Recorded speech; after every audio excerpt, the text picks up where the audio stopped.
knife's been plunged in, twisted. It's the police. Can you come to the door, please? Hello? It's a massive job, this one. Dead.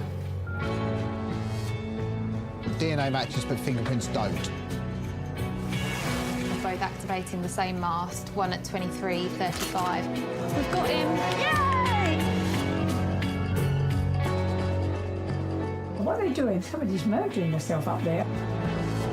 This is just a comedy of errors, isn't it? He's a big escape risk. Obviously, clock's ticking.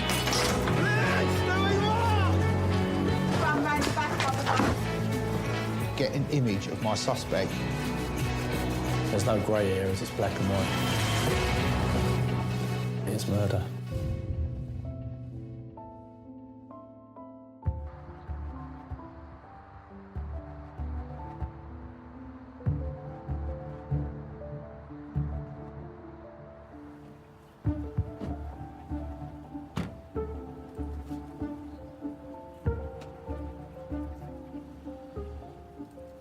It's a bit of a junk store, isn't it? But it's just this mank. There is a duvet and a towel in here with stuff all stored on top of it. You know, probably want to test that, although it doesn't look like blood to me. It looks like paint, doesn't it? Detectives and forensic investigators are examining a house thought to have been used by a murder suspect. So I'll go around with you and Iggy just to say what we could see for chem treatment as well as your fingerprint work. And then I'll go around with you to scoop up the DNA. Yeah. They're looking for any blood or DNA that might help identify him. Bit of detail there. Oh, yeah.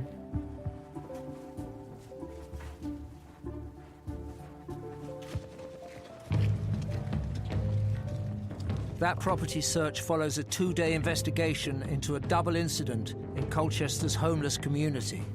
He's just died there, hasn't he? The murder of Carl Hopkins. He has got blood here, but I'm wondering if that's someone else's. And a stabbing nearby on the same night. That's probably only a couple of 100 metres. Few witnesses came forward. Don't really want people calling me a snitch, mate, when I'm on the streets. OK. I don't know anything, boss, do you know what I'm saying? No, they're too scared to say. But one man claimed a drug dealer was involved in both attacks. He was black, he was light-skinned, and a big afro. A trail of blood from the crime scene known as Graffiti Alley led them to an address in Taylor Court nearby. Is anyone else inside the address? Make yourself known! Yeah, ready, mate. OK, move it. Yeah. Clear there. Kitchen's clear. Room clear. Yeah, premises clear, bodies.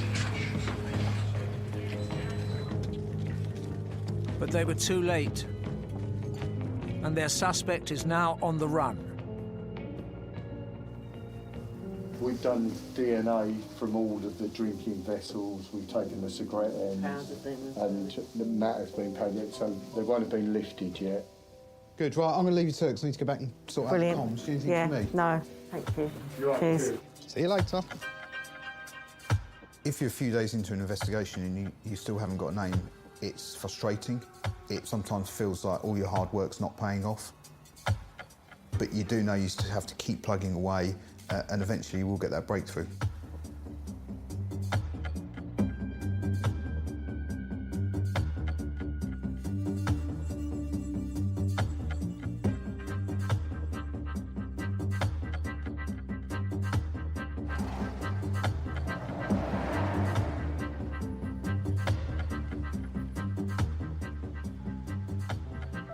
Whereabouts? Is that the Wimpy here? That's... Yeah.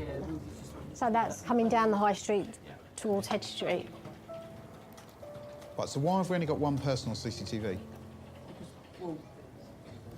I've got 30 staff here today.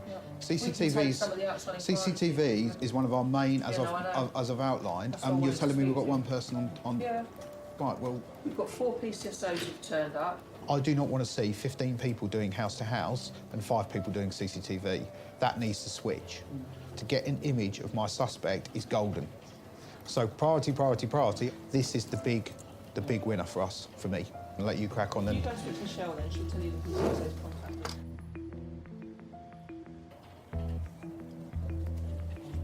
It's the third day of Operation Cromwell.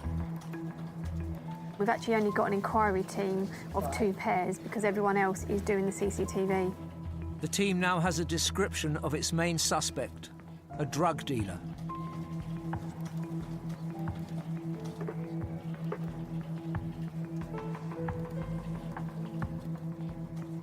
Detectives are scouring CCTV, looking for anyone who matches the description.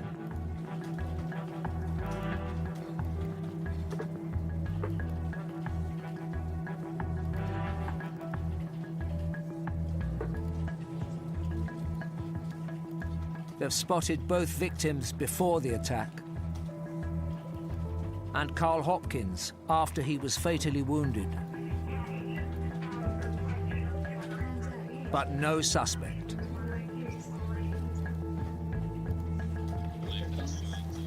No real change, to be honest.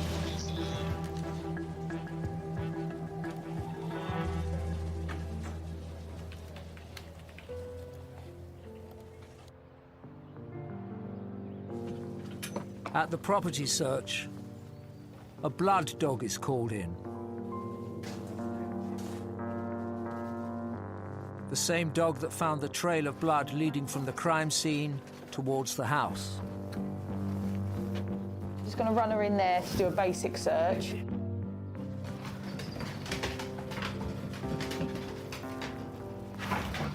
Yeah, bye.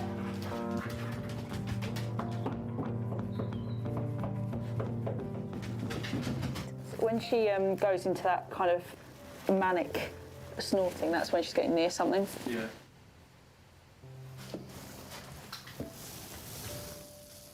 Yeah, there's a bit of blood. It's very faint. Good girl. Can you see it? Yeah. Yes, with it being that small and whatever, I can swab it now so that we can get it out of the way, and we've got it, but it's so small It is, that I won't be able to test it and swab it, so I'm just going to swab it. Yeah, sure, absolutely. Just hypothetically, if it is the chap who's bled, we presume they haven't been awfully injured because they're the ones who did the stabbing. OK, right. Should we do this bit? Yeah. Signal.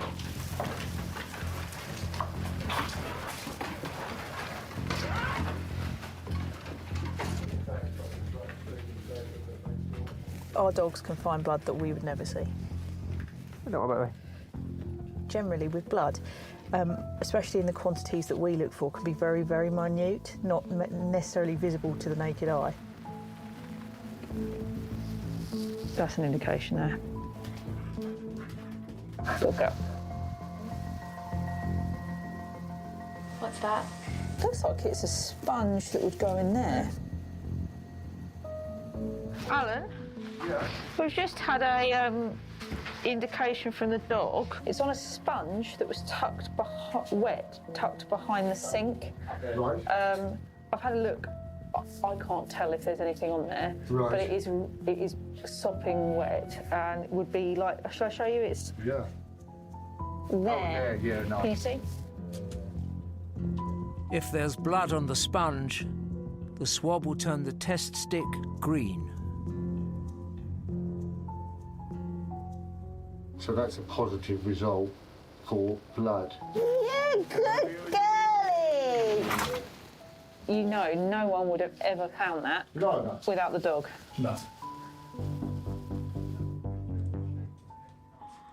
That blood, and the blood recovered earlier from the crime scene, are sent for testing.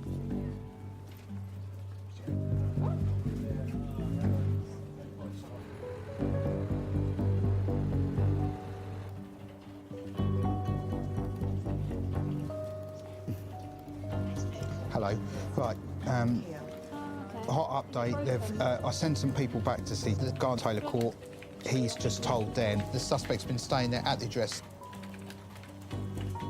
He came back about 10 o'clock approximately on the evening of the 10th, where he had a cut to his forehead.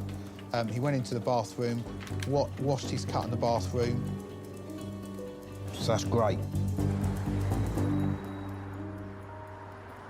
relation to Taylor's Court, a black male's been staying there during the day on the 10th and for some of the days leading up to this. But we do know from the route from Graffiti Alley back to Taylor's Court there was further blood on the street that's now been swabbed. We put a blood dog in there. It went straight to what is quite clearly a fresh patch of blood in the bathroom. So everything's kind of falling into place in terms of the story. We know it's happened in Graffiti Alleyway. We know that there's blood there. So we are, at the moment, fast-tracking on blue light the blood from Taylor Court, who we suspect there's a fairly decent chance it will be our suspect. Should get a result either tomorrow evening or Friday morning. So really, really good developments. Thank you all.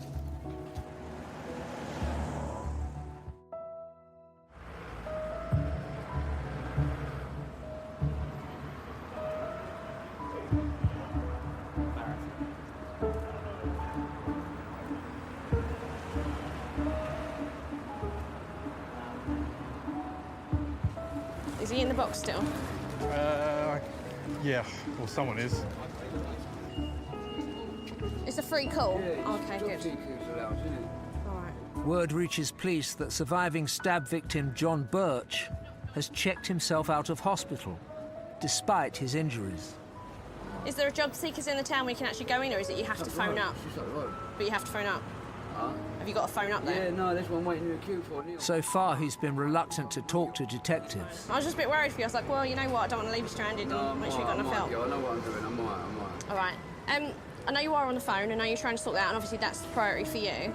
We have got someone from the police team who just want to have a quick word, just make sure to check your welfare. I'm all right. No, that's fine. Come back in 10, 20 minutes, I'm busy. You've got to still be here? Yeah, I am. I've been on this fucking line for ages. All right, OK. All right, mate. OK, we'll leave you to it then. All right. And I said, well, just letting you know there's just some officers just want to make sure you're OK, check your welfare. He said, no, I'm all right, I'm fine, I want to sort this out first. Go on, mate. So there he is, if you want to approach him. These bollocks out again. John, no, mate, oh, fuck off, I've got enough problems as it is. Fuck off and leave me alone, please. I'm trying to sort your money out, you go away. Wait, go away from me. Hold up. Go away and leave me alone. Go away and leave me alone. I ain't giving you no statement, I told you already, leave me alone. Yeah, leave me alone. Don't give a statement. No, I ain't giving you nothing. We just need 5-10 minutes of your time. But one member of the homeless community is willing to help. He's been interviewed once already and was seen with Hopkins just before the incident. What do you have on his feet? Can you remember? Air Max 90s. Same as yours? No, mine are 97s. Okay. Colour? Blue. Okay. What happened was Johnny and Carl decided that they were going to rob a dealer. They left me behind, but I was that close, I could hear. All I heard was a bottle smash, and then I heard, he's got a knife. You know.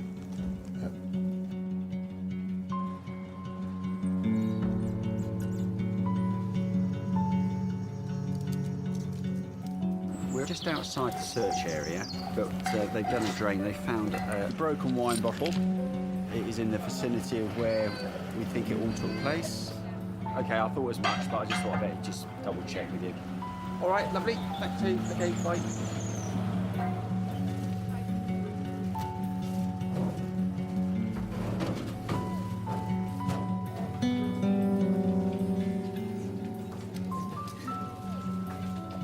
Right, fire away, chaps.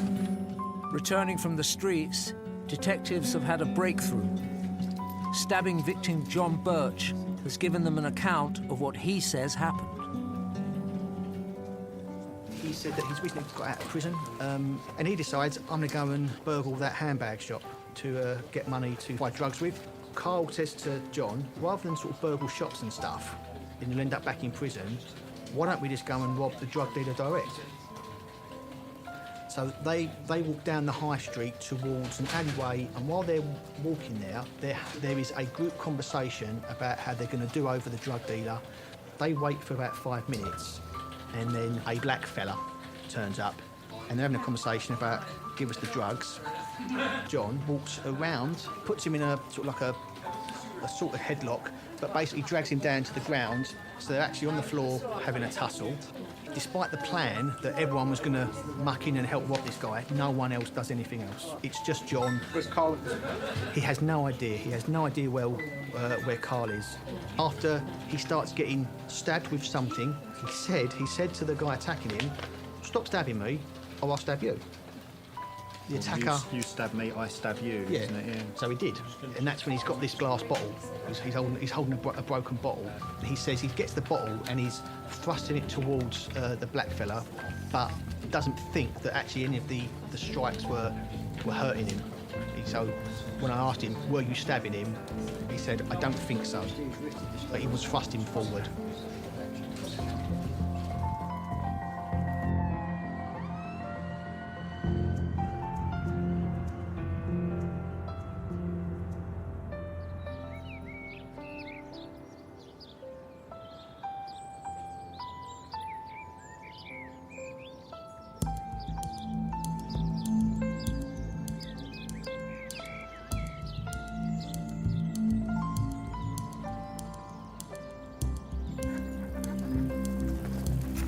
The result of the blood analysis is due back this morning.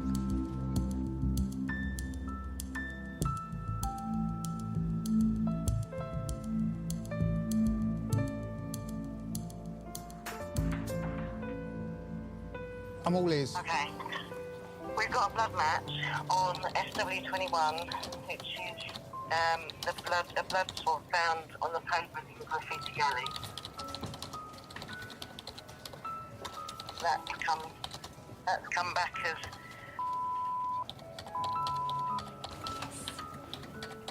we've got blood in Graffiti Alley that matches blood in the flat. Oh. And it's all.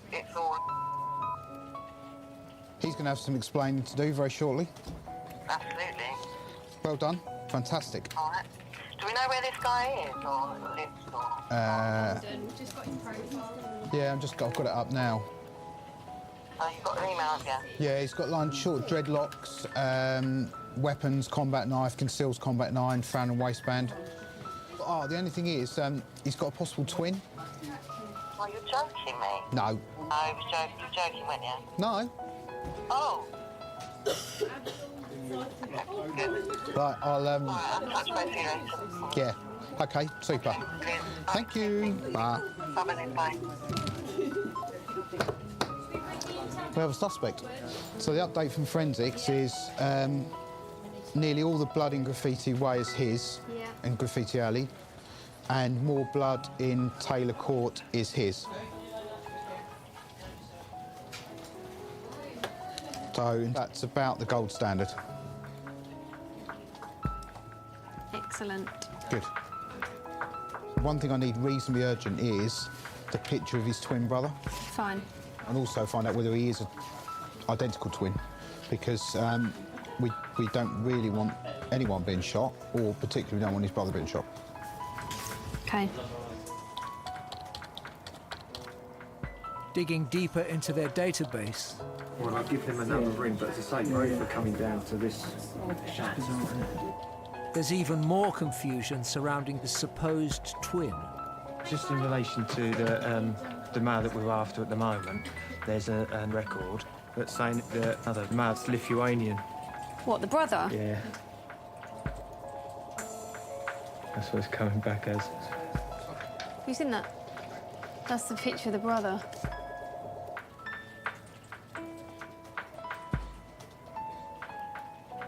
He's got the same scar, look, under his eye. That is one of the same person. And he's got the scar on the cheek. It's the same person. An admin error means his DNA has been logged twice, once to the wrong man. It means there is no twin. It's him. I'll do one with the dress. How long ago was that? Do you want to go out to London and find my murderer?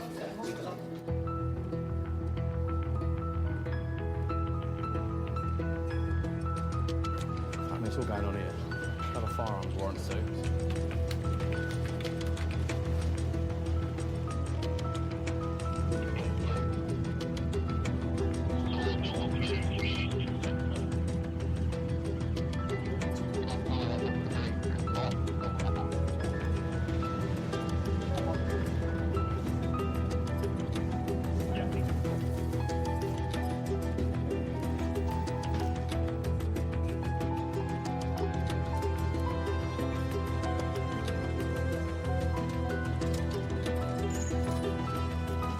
Boss, we've got access to the communal door.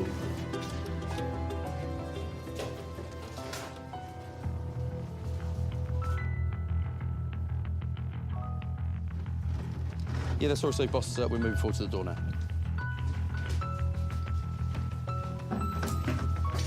It's the police. Who wants to see him? Police! There are 2 people in the flat, but no suspect. What we've got at the minute, we've got a 19-year-old female and a 14, 15-year-old female. We've spoken to mum and dad. They're going to come back because obviously they want them removed from the address. I'm hoping mum and dad will facilitate that once they get here, but they've got an ETA of about an hour, so it might be your lot here before that happens.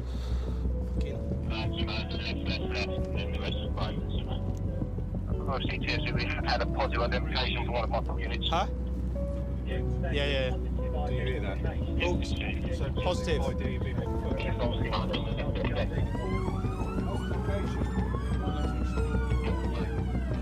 A few streets away, a surveillance officer has spotted someone matching the description of the suspect. Oh, it's unconfirmed. It's saying unconfirmed, mate. Don't forget your cameras. He's tracked down to a local community centre.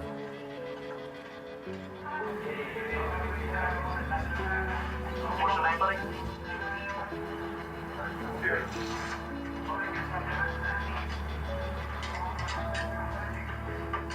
Right, at the moment, I'm going to stick you right here. Very nice, mate. At the moment, mate, there's an allegation that been in Colchester, and one male's been stabbed and killed, and another one's got serious injuries. Okay, and you're responsible for that as the allegation. Okay, so at the moment, I'll arrest you on suspicion of murder and causing grievous bodily harm. Okay, so you don't have to say anything but it may harm your defence. You do not mention when questioned something which you won't lie in court. Anything you do say may be given evidence. Do you understand the allegation? Oh, brilliant. All right, we'll be waiting for him. Tops. We've got him. Yeah.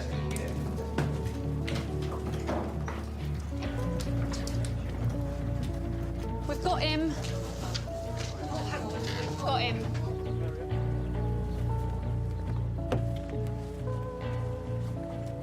Any significant comments after arrest?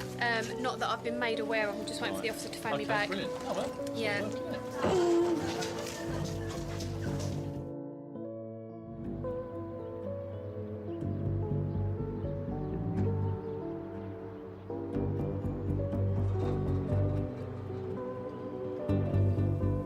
When you have a juvenile in custody, you can see when they come through the door there's that element of shock because they've carried a knife, things have escalated, and they could be looking at a life sentence in custody. I understand, hopefully, if this is our suspect, he should have an injury around about his head or nearby, because it would seem during the incident he's been struck over the head with a bottle or something similar. So there's a forensic strategy document which I wanted to leave with you as well. When a juvenile suspect's involved in an investigation, it does affect it. They have to have more protection under the law. They have to have appropriate adults. But equally, we can't change the questioning, and it still has to be investigated properly. Okay. What's your name, fella? Have you been arrested and brought to this police station before? So, as you may know, I'm the custody sergeant. My job really is to look after you whilst you're here. I don't really know the ins and outs of that investigation, but my job's just to look after you, all right? I say you need to keep your hands out your pockets till you've been searched properly, all right? Yeah, I understand. All right, then. So based on what the officers have told me so far, I'm going to authorise your detention here so that we can secure and preserve evidence and obtain evidence by questioning, OK? What that means in English is you need to stay here for a little while whilst we ask you some questions. There may be some more investigation that we need to do whilst you're here. Do you have any injuries? OK, you've got a little bit of a mark just to the side of your temple there.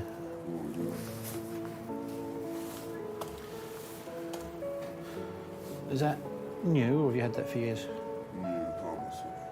You hurt yourself? What, by accident or deliberately? OK. Anything else that we might need to know about you so we can look after you properly whilst you're here? No. Who is it that you live with?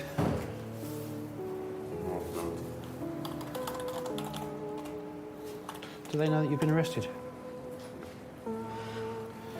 OK, so it's not the first time you've been arrested, but it's the first time you've been here? OK. So I don't know how these cells will match up to what you're used to, but you've got a bed, you've got a toilet. OK, do you want to speak to a solicitor? Very nice.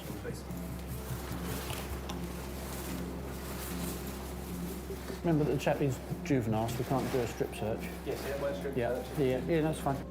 Yes, ringing in relation to your son. But you know he's been arrested for murder?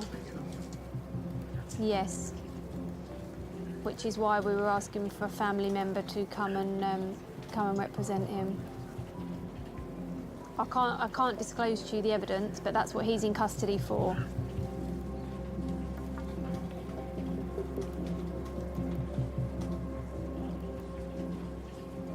Does that change your thought process about coming down this evening or not? Sorry, I...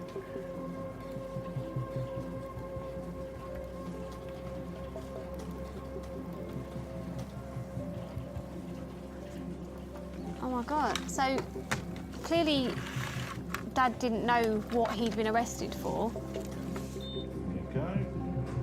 Brilliant. That's that hand done. The next hand, half a palm. And then he went to hand it over to a friend and then hung up. Right. Just need to squiggle across that little white line, just so that that is you. And that is it. We're all done.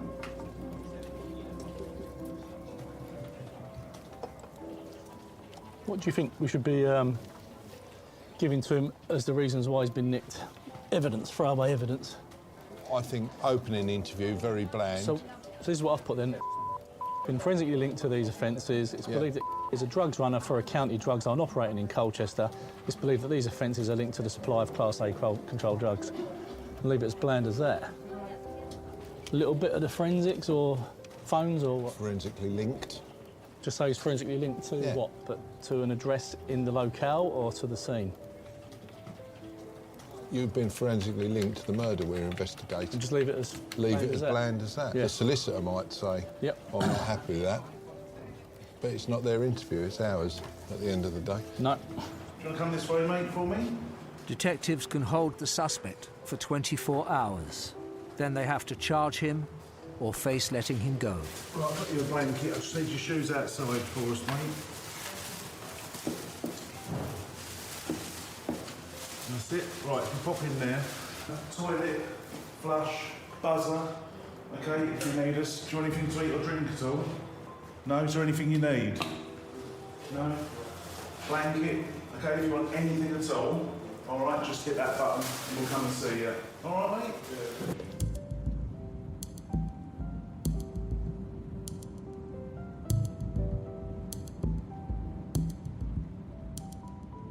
To support the suspect during the interview process, a legal representative is called. When somebody is arrested for murder, the pressure is intense. It is something which they would probably never have imagined.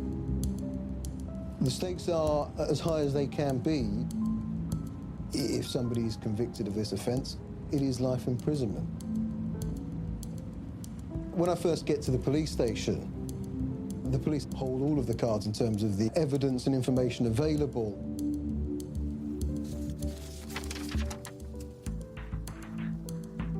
Before the interview starts, detectives disclose a limited amount of evidence to the suspect's defence representative. Where was Birch found? He... Because Hopkins has moved from here to here, effectively, by the looks of it. Yeah. Birch turned up at the snooker centre with injuries. Right, OK. Where's the snooker centre? Nearby. It is somewhere nearby. I'll get the exact location for you. You start off in the dark. It is a basic drip feed, so you're gradually getting more and more information, but when I first get there, I have very little. There is a strategy. We will give the solicitor disclosure, or what we think is appropriate disclosure at the time. It's not always the best thing to give them everything at once, because some things you want to hold back. Do you want your client out? Yeah, I may as well. Save some time, I think.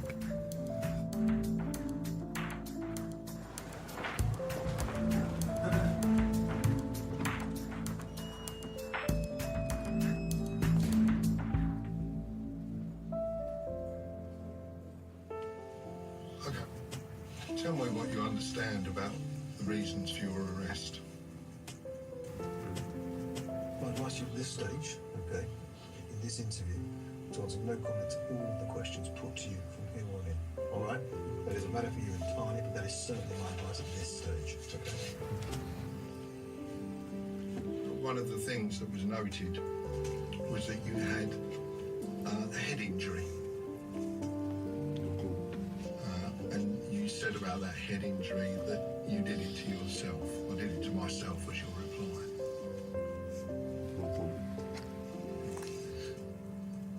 Can you tell me why you were in Colchester last Sunday?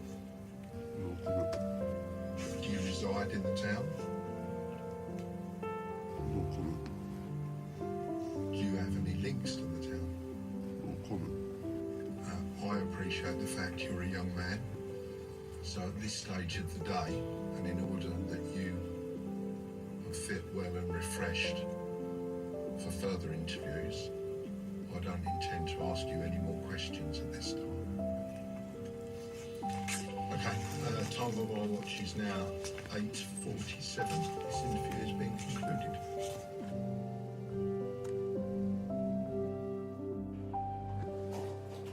In terms of advising a client to go no comment, you have to evaluate your client's ability to be able to get across what they're trying to say. Some people find it difficult to articulate, but it is certainly no acknowledgement of any guilt or of any wrongdoing. The fact that the police may take the view that it frustrates them is something that I can't change, but there is one viewpoint that I'm sure they have at times.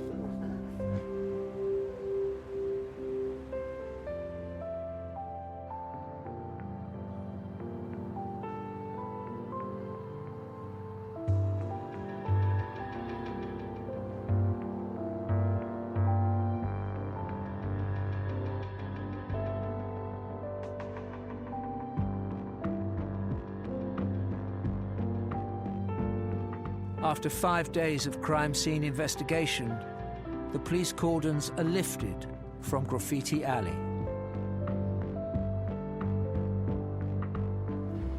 And Colchester town centre returns to normal.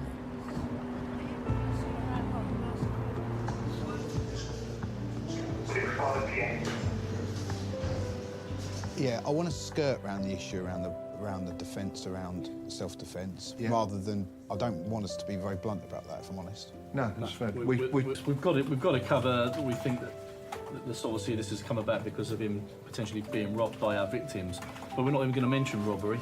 We've just, the way we're going to word it is we believe that, we believe that altercation. I don't know. We put altercation, but it's whether we'd say that or actually mention robbery. Thinking about it I think you've got to. So we were going to say that it's planned. The victims were planning to rob you during the drugs transaction, and during this robbery, you were assaulted, causing you an injury to your head. Yeah.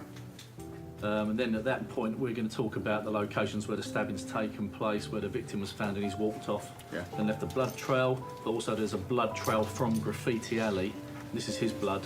That leads down St Helens Lane, stops there, but then obviously there's blood found in Taylor Court, and he's now got to bear in mind we've talked about the head injury, and there's now this blood that directly links him to the scene where the stabbing's taken place, and boxing into that now, really. The unfortunate thing is, with being a juvenile, you do have to be that little bit more careful with them, don't you, than some robust sort of adult with that. Out too, ding ding.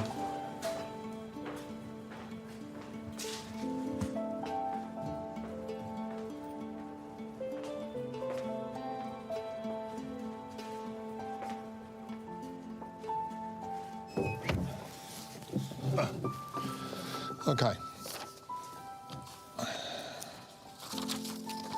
It's the same document. To assist you, Sam, that's the map. You know, you had the map up yesterday when I came down, and you said, where was it? And I said, well, that's a more detailed map, and that shows where we're saying the blood spotting went.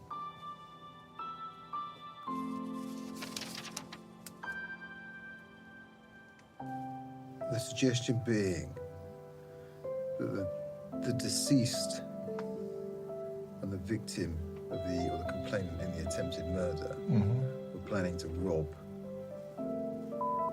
Yes. Was any weapons found, any sort of face coverings, anything like that found at the scene? Again, at this moment, that's the fullest appropriate information I can provide to you. Is there going to be further disclosure? Yes, probably at least one more.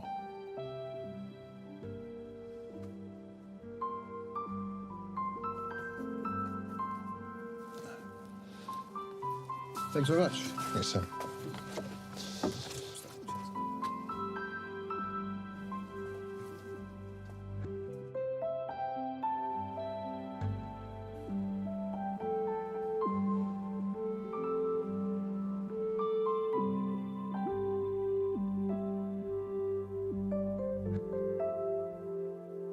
You've had a night's rest. How are you feeling this morning? Okay. It is believed that the person responsible for the stabbings of Carl Hopkins and John Birch was called via the DNT drugs line and attended Graffiti Alley to conduct a drug sale with them. During this interaction with the victims, 2 people stabbed, you were injured. When brought into custody, an injury was noted over your left temple area, which I referred to yesterday. Bloodstains have been found within Taylor Court as follows. Is 1 wet and 1 dry bloodstain on a sponge, which is produced as exhibit ASB 40. These 2 bloodstains have also been matched to you. So not only do we have your blood in Taylor Court, we have one of your fingerprints there as well.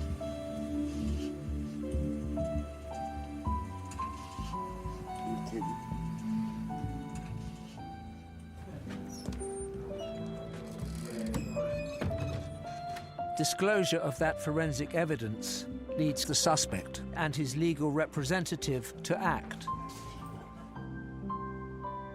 If you're serving a prepared statement, which is a written statement of your client's defence effectively, it's a question of strategy. You are ordinarily doing so because you're pretty satisfied that either you've had sufficient information from the police or any information that you think may be forthcoming in due course will not adversely affect the account that you're giving, because the prepared statement effectively is a sort of cocoon for your client. That's for you. I'll give you a moment with it. Yeah, can I have a few moments? A few moments, of course. I'll come back to you. No worries. We'll be here. Thank you.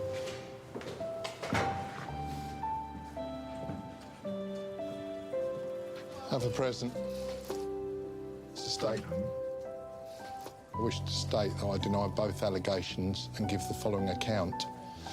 On the evening of the 11th February 2019, I travelled on foot to an alleyway known as Graffiti Alley to meet persons unknown. When I arrived in the alleyway, I was confronted by 2 men. One was wearing something covering his face. I'm not sure if it was a balaclava, but for this purpose, that is how I will refer to it. And the male also had possession of a weapon, which looked like a small bar of some kind. As I arrived in the alleyway, I immediately saw the male, who was not wearing a balaclava, and he immediately came at me, and as he did so, the male with the balaclava on then appeared. They began shouting at me, demanding money and drugs. The male without the balaclava grabbed me and put me in a headlock. I was then receiving heavy blows. I received specific blows to the left side of my forehead, causing a gash, which immediately began to bleed. I was struggling to breathe because of the grip around my throat, and I feared for my life. I was in possession of a knife, which I managed to get from my trousers, and because I was struggling to breathe more and more, I started trying to swing it at the male in order to get him off of me. I was unaware of where it made contact with the male, but he let go of me, and as soon as he let go, I stood up and then tried to run out of the alleyway. I was unable to run away, as the male was a few steps in front of me, coming at me with the weapon. As he came at me, I was waving the knife at him to try and warn him off, but he continued to come at me, and we come together. He remained on his feet, but stopped coming at me after we came together. I ran to Taylor Court. I was bleeding and so cleaned myself up and made arrangements for a taxi to collect me. I did not unlawfully assault either Cole Hopkins or John Birch, and neither did I have any intention to kill or cause really serious harm. I was enacting in self-defence at all times, and I myself was the victim of an attempted robbery. At this stage, I wish to make no further comment.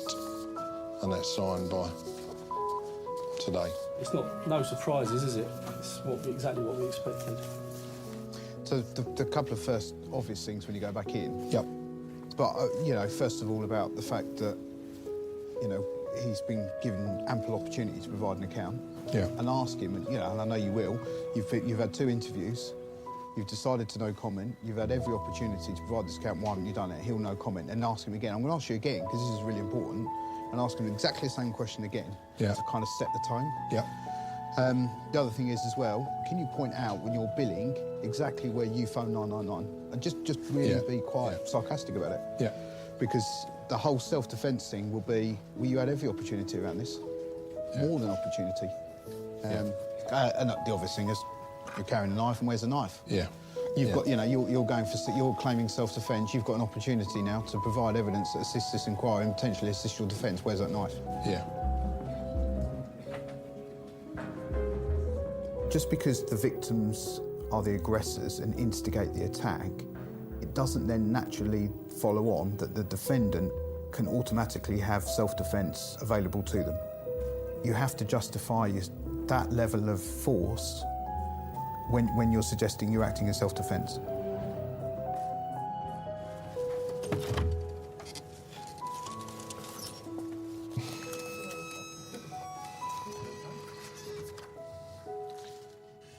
Your prepared statement fits really nicely about what we've told you. Because none of this has come from you, has it?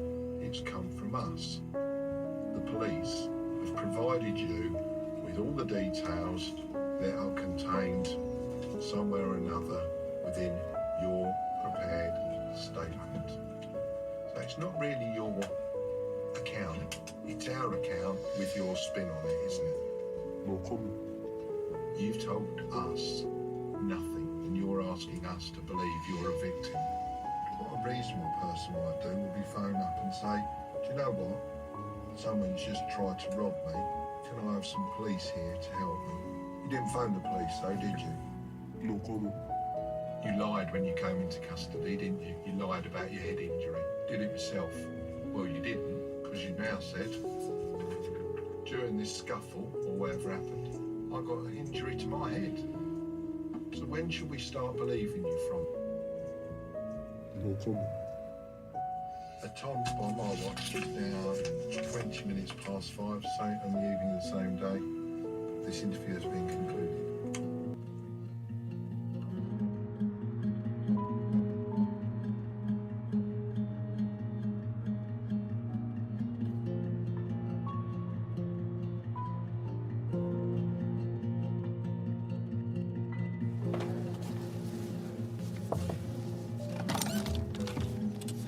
My apologies. Your father phoned. When you're done, can you phone him? Is that all right?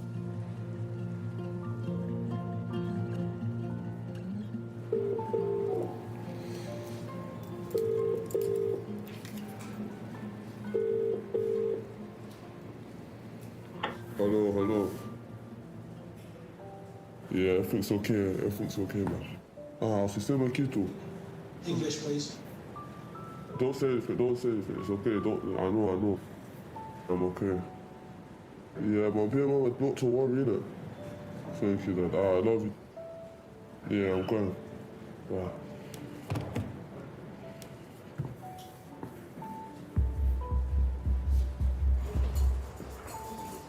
With the interviews complete, the evidence against the suspect is sent to the Crown Prosecution Service. Do you want a drink as well? Yeah, which one? Take off your water or squash? Squash, yeah? Okay, I'll be back in a minute. To see if there's enough to charge him with murder. All right, thanks very much. All right, take care, bye. Right, so a charge for murder, a charge for attempted murder and a charge for possession of a bladed article. Yeah, congratulations. Thanks. Can you let the custody sergeant know for me, please? Yeah, I'm going to wander down anyway.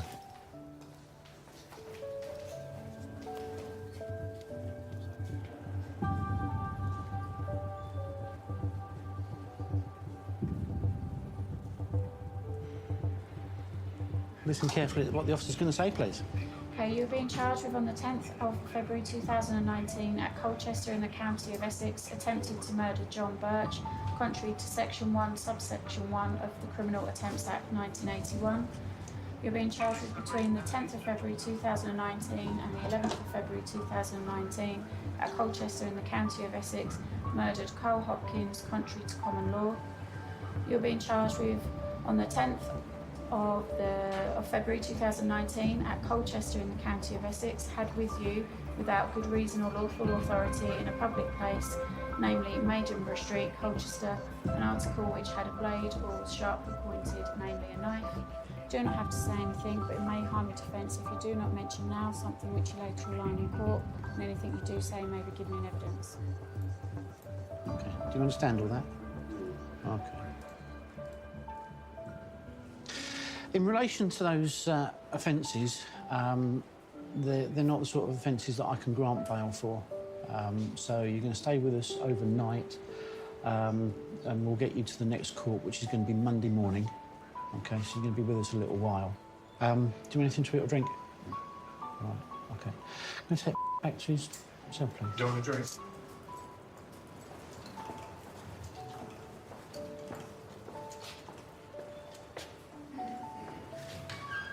You okay?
So sorry, boss. Yeah, we've literally just had the verdicts at Crown Court, and they're not guilty, I'm afraid, on both counts. So yeah, we literally got called up at 20 past, and we weren't sure, but and then we got an indication literally before they came in to say that they were verdicts.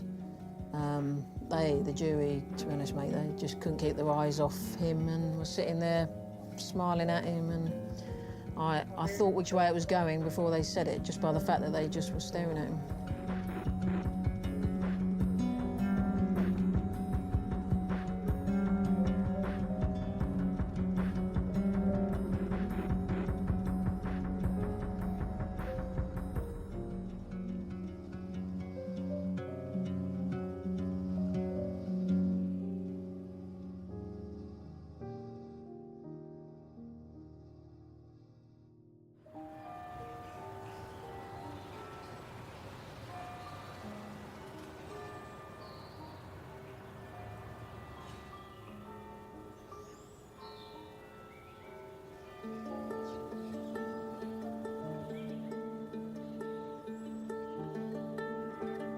It's disappointing when you get a not guilty verdict.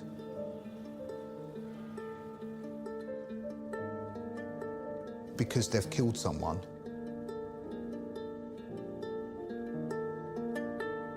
But they've walked free.